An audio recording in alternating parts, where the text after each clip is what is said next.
Welcome to IT Pro TV. I'm your host, Don. Coming at you live from San Francisco, California. You're watching IT Pro TV. All right, greetings everyone, and welcome to another great episode of IT Pro TV. I'm your host, Daniel Lowry, and in today's episode, well, guess what? We're back for more of our A+ series, the good old 22901. Don't you just love it? It's like an old warm sweater you just put on a cold winter day. And joining us back in the studio to share a cup of coffee and maybe teach us a thing or two about this actual exam, our good friend, Mr. Wes Bryan. Wes, how's it going today, man? Well, I can definitely help you out with the first one. Let's hope I can be some of assistance on the latter part. That is right. This is the this is the exam that goes on and on again, my friend. That's right. Well, we are moving into a topic that really, when it comes down to it, most of the components we've already talked about and discussed, but we are going to be talking about a little bit more about portability, right? And as you've seen the title of this show, we are going to be looking at, well, mobile devices. And when we talk about mobile devices, remember, we've already talked about, for instance, laptops, right? We said laptops, big concern there is, portability, battery life, and thermal management. Well, guess what? Ladies and gentlemen, I got to tell you, it's not really any different when it comes to your mobile devices as well. In fact, they're a little bit less forgiving when it comes to thermal management and I guess you would say your battery life. Thank goodness we have lithium-ion batteries today, so we still get fairly good longevity out of these devices. So we are going to work through a few of the objectives here in our 22901 exam here. And we're going to talk about some of the different things that you potentially could see. So let's go ahead and we will dive into the very first component, and we are talking about tablets. Well, I will tell you, tablets and even ultrabooks and notebooks today, sometimes they kind of cross the line and the line gets blurred, and we're learning that shades of gray. There are many different variants of grays, if you will. Now, what do I mean by that? Well, when you talk about a tablet, right, we have things like Microsoft Surface device, right? And in the laptop section, we talked about what are known as two-in-one devices, right? Two-in-one is the fact that, well, it can be a laptop and you can take the screen off, right? You can detach the screen and it becomes a tablet. Well, guess what? You know what? Surface tablets allow you to do the same thing. The difference is I don't know if you could still disconnect them from their keyboards, but essentially you have a cover, right, and they become two-in-one. So keep in mind that line isn't really clear. It's not really clearly defined, just like my sentence there. The fact of which one is a tablet and which one is a notebook. So do keep that in mind. Now, one of the things that's kind of unique to tablets are the screen sizes, right? And they come in many different shapes and sizes, variants, if you will. We'll have 7-inch screens, 9-inch, 8-inch screens, right up until 11-inch screens, right? 9-inch screens, we have 10.9, and then that's kind of a funky one there too. But if you go out to places like Newegg and you're going to buy one, if you go out to some place like Best Buy or Office Depot, if you will, and guys and gals, we're not endorsing any one company. Just understand that you got a lot of options out there when it comes to buying these devices. Now, when we talk about the tablet, how much real estate, what are you going to use it for, will really dictate what kind of tablet screen size you get. So, for instance, let me give you an example. If you're only going to be reading things like books on it, or PDFs, if you will, yeah, you could probably get a PDF reader, but you might want a little bit more functionality than that. So 7-inch screen might be just fine, right? But if you're going to do a little bit more, let's say you are going to take this out on the road, maybe you're a telecommuter, maybe you're like a traveling salesperson, right? And you want to be able to work with Excel spreadsheets, you want to work with some kind of open office, type product. Well, you might want a little bit more real estate. So maybe you do want something like more of like an 11-inch tablet, or if you're a gamer, right? A lot of these tablets, we'll talk about some of the CPU characteristics coming up. A lot of these tablets are very powerful. In fact, just as powerful as a workstation. And they also integrate things like your graphics processing units that allow you to do some pretty darn good gaming when it comes down to the quality of the output of the screen itself. So keep that in mind. The other characteristic of the screen is not only the size, if you will, of that screen, but also the technology that's behind it. You will see LED screens, right? They're ultra thin, but more commonly what you're seeing is some of the other screen types that we've talked about in past episodes, that being your OLED screen, right? Your organic light emitting diode. Now, when it comes down to it, LCDs, LEDs, OLEDs, they're all using really the same technology. What it is it's the lighting source that changes just slightly. Remember the LCDs, they use what are known as CCFLs, cold cathode fluorescent lamps, just like we've got here in the studios that's putting light on my face here, right? Those are fluorescent bulbs. Some of them are LEDs as well, right? And that's when you move into the LEDs is really it's the light emitting diode, if you will, that's either a backlighting source, and they have white emitting light or white LEDs. They also have RGB LEDs, but like I said, more so than today on these small form factor devices, with the fact that you want less and less power consumption, and that's what they're striving for. And two, ultra thin form factor. Is the fact that you get the organic light emitting diode. And again, that's going to still use the TFT screens, the thin film transistor screens, and have several layers within it, but again, it's using some kind of organic substance for the light source. Would be funny to kind of see a CRT tablet. Oh, that would be great. That would be great. It only weighs 400 pounds.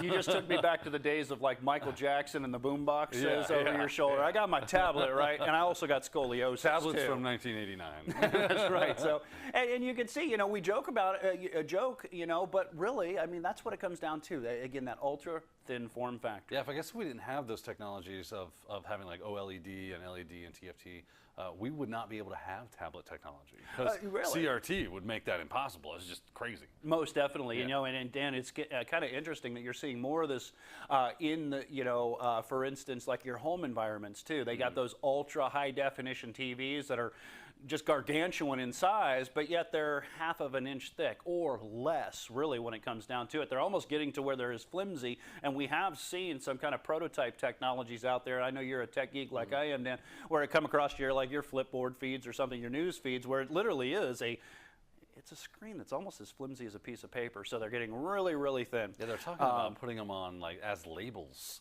for cans because it's getting so cheap. And so, the power efficiency on them is insanely good. So you can just wrap it around a soda can, and now you've got a Pepsi can that moves and does things, and maybe even advertises itself. It's really interesting where they're going with this. Yeah, and I'd like to expand a little bit. You made a good comment there. It's getting cheap, right? Yeah. The more the price comes down, right? Remember, smaller, faster, less power consumption, and cheaper. Right? That's where you're going to see the prevalence of these technologies more and more, right? I remember, and I'm kind of aging myself here. I remember, growing up in the 90s and stuff, when the grunge rock scene was everything, right? And I walked into a Circuit City at the time, and I remember seeing the plasma TV that was up on the wall, and it was still, we're still talking this thick, and it was $15,000. $15,000 for something today that you can go into even your average retail store and buy for less than $500 at 55-inch screen TV. So again, I'm glad you mentioned, just the cost, right? They're getting more cost effective, bringing the scalability down, which really lends itself to a lot of competition that ultimately you as the consumer can benefit from. Now, I mentioned just briefly, about the CPUs, right? The central processing unit. Ladies and gentlemen, and Dan, I believe you were in this episode with me as well, as we've kind of taken this journey together. We've talked about the characteristics of the central processing units, right? Go back and watch those shows. But I do want to just talk briefly about, mobile devices, the CPUs, because there are some characteristics that, while they share some of the characteristics of a workstation or a server, that are unique to the tablets themselves as well, right? When we talk about CPUs, they're multi-core processors just like you have in your workstations. However, remember, with power consumption and battery life, it's really about how low powered they can get. Still giving you the capabilities, the performance that you need, but using multi-voltage positioning or speed step technologies, power now if it's in AMD, again, Intel versus AMD. And it's really about being able to save the battery life, right? Because, yeah, we can make these tablets, right, completely really powerful, and they already are, and they're doing a great job. But when you turn them on, they dim the lights, 2 blocks over, right? And they have a battery life of about 10 seconds. So keep in mind that that's one of the big characteristics that are a little bit different in mobile devices, right? And they use what are known as SoCs, system on a chip. Intel coined the phrase that we talked about in another episode called SIP. Apparently there's a new thing called system in a package, and again, it's just the fact that you have everything built into the chips, right? Intel is really, really good at this. And we're going to talk about Intel and AMD. And ladies and gentlemen, we're not here to get into a debate, Intel versus AMD. You have people on both sides of the track, and I will tell you that Intel does certain things much better than AMD, and even on the AMD side, there are certain things that the AMD chips do that the Intel chips do not do as well. All right, so what am I talking about? Intel chips, if you need graphics and graphics performance, you're not going to get the same kind of graphics performance out of an Intel chip that you are going to get out of an AMD chip, all right? Now, that being said, when it comes to sheer processing power, AMD is not going to do it. If you need straight streamed calculation and a great multi-threading processor, Intel for a long time and still today excels the market, right? So if I have a tablet that I need to do more computational heavy things, I'm going to get an Intel. Now, that being said, am I saying stay away from an Intel-based tablet if you want gaming? Not at all. Not at all am I saying that. Because you know what, Intel's, they're very clever, right? That's one of the reasons they've been in the market so long, is because you integrate it with a nice graphics processing unit. And now you've got the best of both. You've got just superior processing power, and you got good graphics too, right? Now AMD, they have what are known as APUs, and this is just a clever way of marketing a new technology, or making it seem like it's a new technology, but it's been around for a while. It's called Accelerated Processing Unit. Now, one of the reasons they're a little bit better at the graphics side, because they will embed GPUs right into the die of the chip. Another reason Intels are better at the sheer processing power is because not only can they do that, but they can also, and do, embed their memory controllers right into the die of the chip. Now, how does that benefit you in the processing power? Remember, if I take a memory controller and I take it off of the PCB and I stick it in the CPU, it gets to that data a lot faster. So again, guys and gals out there, well, we could debate back and forth which ones are better. However, both of them, for me and my purposes, depends on what you need to do. I think both of them have their good qualities, and I really don't think they have bad qualities depending on given the right situation. All right, so what am I talking about when I say Intel? I want to talk about really just three different kinds, and you really could boil it down to the I-series and what's known as the Core M, all right? The I-series we see in our workstations, right? We see the i3, i5, i7. I'm talking about the same type of processors. However, keep in mind that they've got advanced speed step technology that allows them to throttle themselves. Throttling is the reduction of the voltage it'll reduce the processing power, but it extends the battery life. All right, and the other thing too is when you throttle a processor, you bring down the heat, right? And that's another thing that mobile devices have to have. Core M is an amazing Intel processor. And let me tell you some of the features so you guys can understand that, again, we're not picking on one over the other. Like Core M, this is a dual-core multi-threaded processor, so you get superior processing capabilities. It's an ultra low voltage, right? Extended battery life. It is a fanless passive cooling technology, right? Passive cooling meaning I'll have a heat sink and probably some kind of heat exchange piping, but I don't have a fan, right? So ultra low voltage, fanless, passive cooling, very, very small, slimline form factors can use something like this. 64-bit processing. We're not talking 32-bit, we're talking all 64. So again, remember what we're talking about, a lot of processing power. 64 bits being piped into that processor, big old bits of information, if you will, bytes of information being chewed off at one time, right? Intel's VT technology. So now we have a mobile processor that also supports virtualization. How cool is that? Also as well, the NX bit, right? NX bit is no execute, security related technology, right? The fact that Intel knows how to quarantine a piece of memory so that code execution can't happen, right? That's very, very important in today's mobile markets because of social media and the trend for malware to be propagated by all of the different social apps that you like. So another great thing. All right, now, remember that I told you that Intel, you know, you're probably not going to go to Intel for a GPU.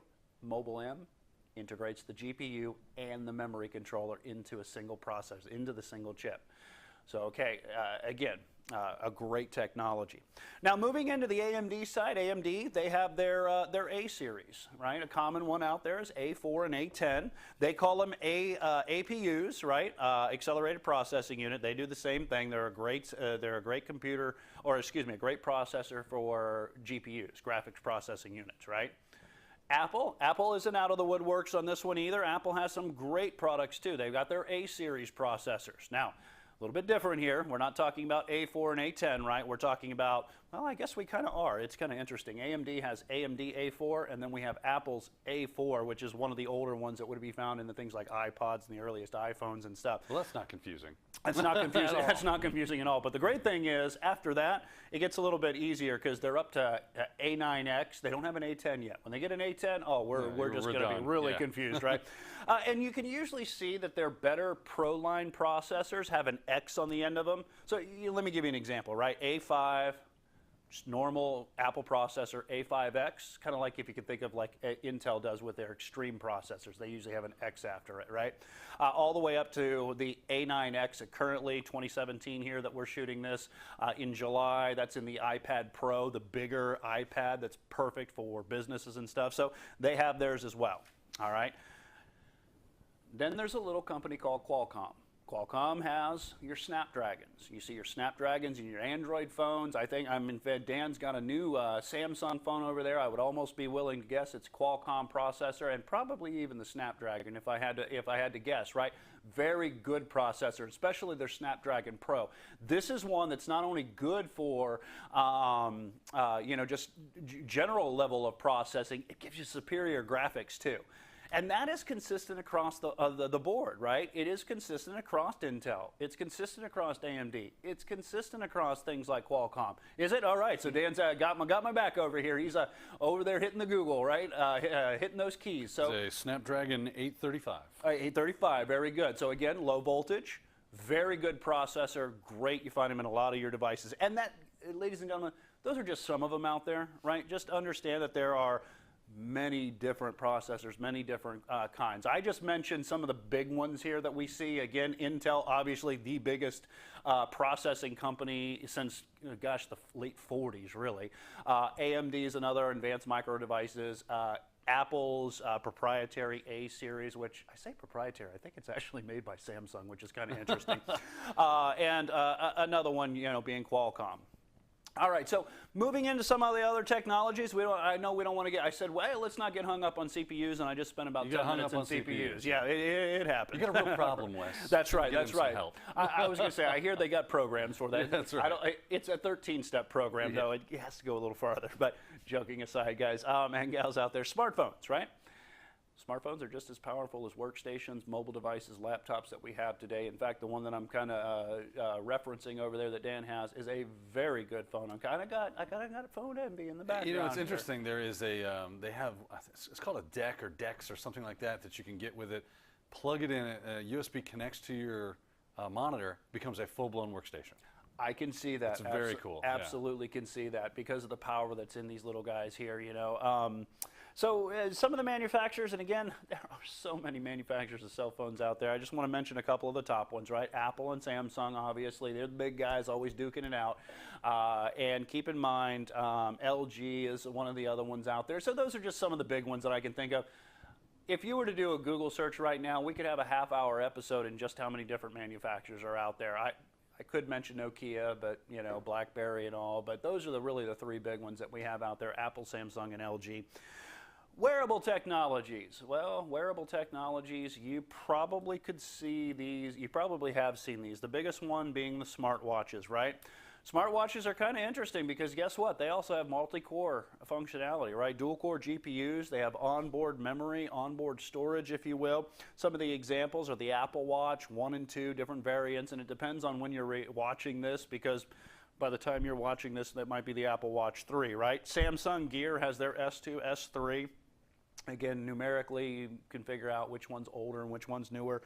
LG, they have a couple different styles too. They got the LG Watch, one called Style, they have one called Sport, right? So LG has theirs. Asus, or Asus, however we say that, I still don't really know how you're supposed to pronounce that. I say Asus. Has Zen Watch, and they have the different revisions and versions 2 and 3 as of the time of this recording as well. And again, smartwatches allow you the ability to interact with like your phone. They almost act like phones and stuff, and you can receive text messages, receive your email. You can monitor things like your heart rate, right? They could be pedometers and stuff, which leads us into fitness monitors, right? Fitbit is a common one that you've probably heard about there, and Fitbit has a couple of different kinds as well, right? They've got the Flex and they've got the Charge, just to kind of give you guys some examples. And if you're not familiar with these, then I would recommend pausing this video and doing a Google search, just like Dan's doing in the background for me right now. You know, just, hey, what is this? Boom. Well, let's Google it. Let's kind of find out, right? Garmin or German, I don't know if that's how you pronounce that. Garmin. Garmin, thank you. Misfit 1 and 2, and again, just different revisions of their, their little fitness monitors. How about things like VR? VR is very, very prevalent today and popular when it comes to like coupling these up with a wireless connection to your phones, right? Your cell phones. Google has probably Google Cardboard's one of the ones that you maybe recognize right away. Google Glass out there. I happen to have one that's called the Daydream View. I got that with my Google Pixel. Samsung's got their Gear VR as well, another popular one there as well, and I think that one couples with like Dan's phone over there, the Galaxy Samsung 8. Merger View, again, there's a lot of the third-party ones there that aren't necessarily like the same manufacturer as the cell phone, right? So you can have those and you can pair those up with them, but pay attention to the manufacturers. All right, so a couple of the last things that I want to just kind of mention here. We talk about phablets, right? And phablet is interesting because you can think of like the Galaxy Notes as being kind of like a phablet, where in the fact that it's a phone and it's a tablet, right? And some people might say that, you know, something like I've got the Google Pixel XL here, right? And you can see that, well, essentially, I mean, it's a pretty big phone, right? And you do have those. They're all different kinds that they actually market under the term phablet. Like Indigi has one, Pumpkin's Innovate is one, Lenovo has theirs, you know, and there's a ton of other ones out there. And again, really, we're just talking about taking the functionality of a tablet and a cell phone, and again, a lot of shades of gray out here. When you blur the lines here, you're just talking about one that's bigger than the smaller form factor cell phone. Yeah, I actually I have a Note 4, that was my previous phone. I gave it to my daughter, who is 3, and it works great as a tablet for her because it's so dang big. That's great. That's great. Well, repurposing yeah. too, you know, and that's another thing that's kind of good about these. My wife and I are gonna, as of the recording of this, we're hoping to get into a new house, and I was looking at some of the old electronics, and boy, I have a lot of them. Just ask her. Actually, don't. And they make great MP3 players. Oh yeah. Like you were saying, repurpose them. So don't just throw them away if you got them. You can have a lot of fun with them, and a lot of creative ways that you can kind of DIY and use them for other purposes too.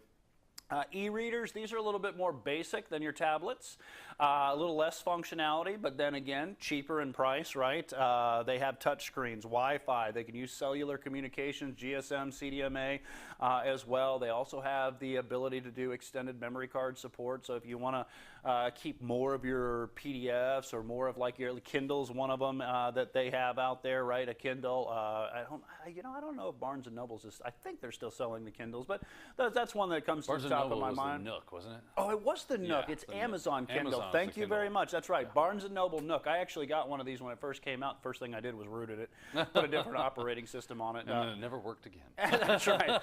Oh, you remember.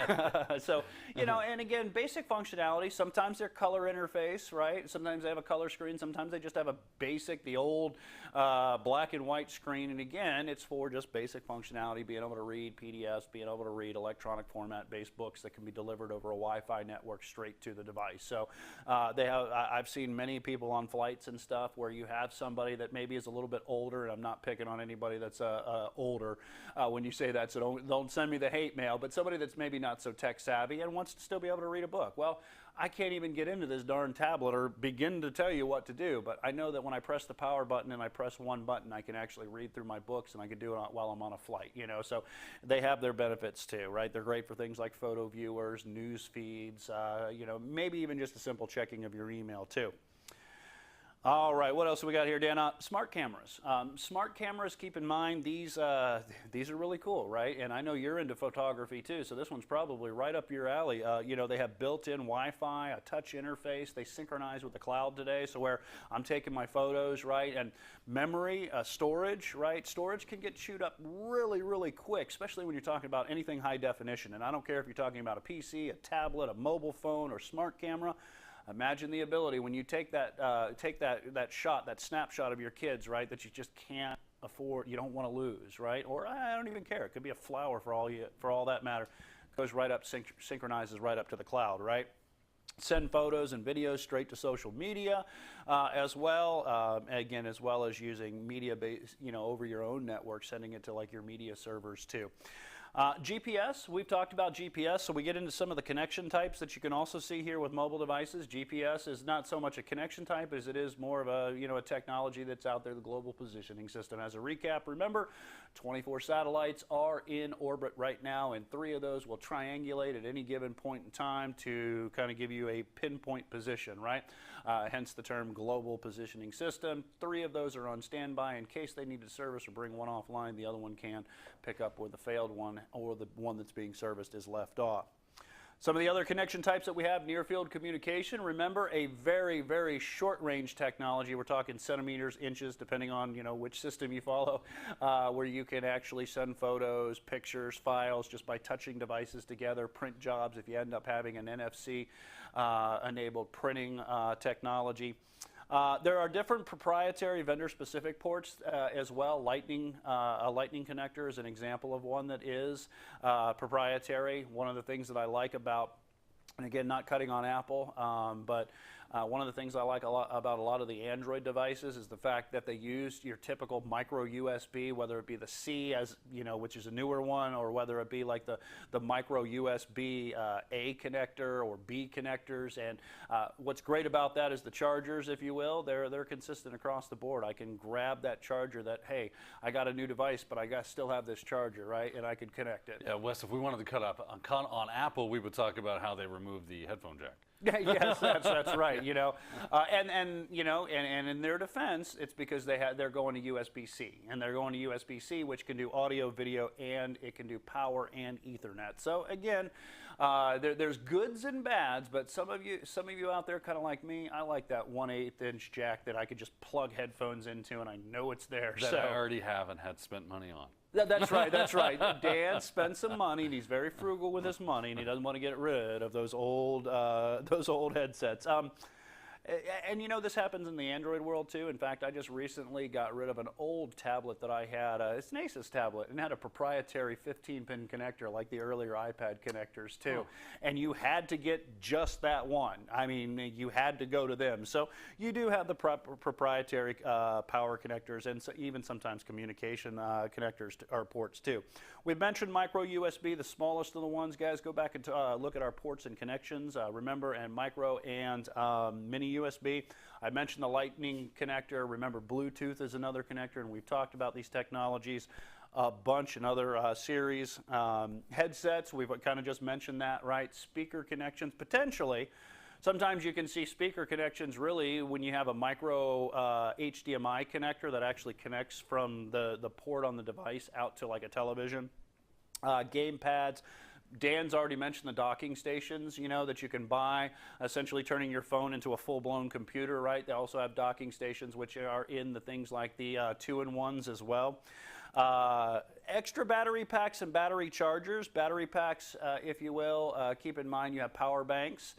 You can also have extra batteries. I actually have an Anchor battery pack, if you will, and it allows me to charge 3 phones simultaneously, and it can do 2 full iPad recharges. So it's an extended life. I absolutely love it. They also make small ones, right? They give you 1 charge or a 75% charge. It's a little stick, it looks like, and you can plug into it. It's great for when you're traveling. Battery chargers, again, too, you can have extras. Keep in mind that if you are in a mobile environment, well, that's why we're talking about mobile devices. It is a good idea to have them. Protective covers. You have a very expensive device. Your devices could be $900, right? $1,000 for some of these devices and up. So make sure one of the best things that you can do is give it a good protection, good protective cover. Some people, they differ a little bit. Me personally, I like things like the OtterBox, which is fully encased because I can't put a protective screen on to save my life. I always get dust or bubbles in between it, and unfortunately, well, it just causes all kinds of havoc. Waterproofing, keep in mind, I don't like the term waterproofing. Water resistance is a little bit better because they do have phones like the Samsung 8. Again, I'm really want me a Samsung Galaxy 8 that is truly waterproof. However, keep in mind that you have to be careful with the terminology here, because you could say highly water resistant versus waterproof. Waterproof is the fact that I could throw it in a fish tank and I could pull it back out and it's fine, versus I can get a little bit of water on it and it survives that. So be careful with that. Credit card readers, potentially. I've seen these. In fact, we've got a little lunch truck that comes here, and they give us some Mexican food, right? And they plug this into the side of one of those jacks that no longer exist on certain Apple devices, and allows you to swipe your credit card, right? Just a little thin device that usually plugs into some kind of external connection. And potentially for the expansion of your local storage, you could have like memory cards, or if you will, the micro SD cards. Pay attention, because I don't have that, for instance, on my cell phone. The Pixel doesn't come with an external memory card slot. I basically back up to the cloud. Mine does. Yours does. Another reason I'm going to go to that phone. Yeah. That's right. So after this episode is done, which is coming to the end, Dan and I are going to go have a UFC fight, right? And we'll end up seeing whose phone is better. Yeah. His is going to win, though. But Dan, I know there's a lot of different topics we've talked about, but I think we got it all in this episode. All right. Well, Wes, great job giving us a great overview of what we can expect inside of mobile devices as A+ technicians, things we might need to be able to support and understand about them, and especially when it comes to the exam, they're going to ask us maybe a question or two about said mobile devices, giving you a great 30,000-foot view of the different types that you might encounter. That being said, Wes, we do thank you for joining us, but it does look like it is that time for us to sign off. For IT Pro TV, I've been your host, Daniel Lowry. And I'm Wes Bryan. We'll see you next time.